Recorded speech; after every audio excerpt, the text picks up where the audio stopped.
one thing that leads me to think about there is, why is it that men seem to have more issues with anger than women? Is it that men's tools for dealing with conflict potentially have more negative side effects?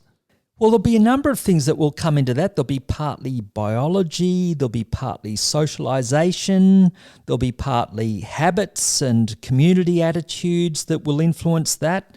I think that generally, well, I suppose with testosterone, that's going to make a difference. Y chromosome will make some difference. I think that there might be an extra propensity towards forceful behaviour in males, partly from biological factors.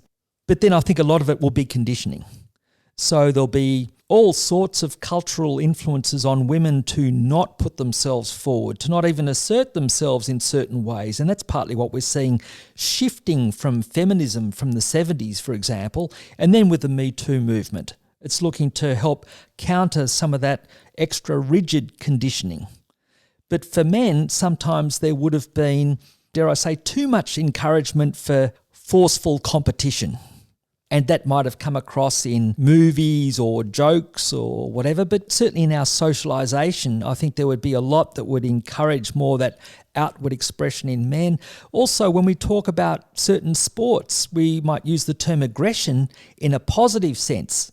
Well, if acting with great energy in a channeled way in a sporting contest helps teams win, then there is something very worthwhile or effective in a way with that. But if we think of that kind of channeled energy as being a favourable thing and then jump to other situations and think, it can be good to be aggressive and be forceful and look to dominate others, then outside of a sporting field, for example, that will not be healthy. Even sometimes in a competitive business situation, we'll see where some level of competition can be healthy in many areas of life, in many areas of schooling and work, in many areas of life. There will be elements of competition, and learning to manage that by putting oneself forward can be a constructive thing. It's recognising where the limits are. And it's when people, say, cross that line or are excessively forceful or don't rightfully consider other people's interests, that's where you get major problems.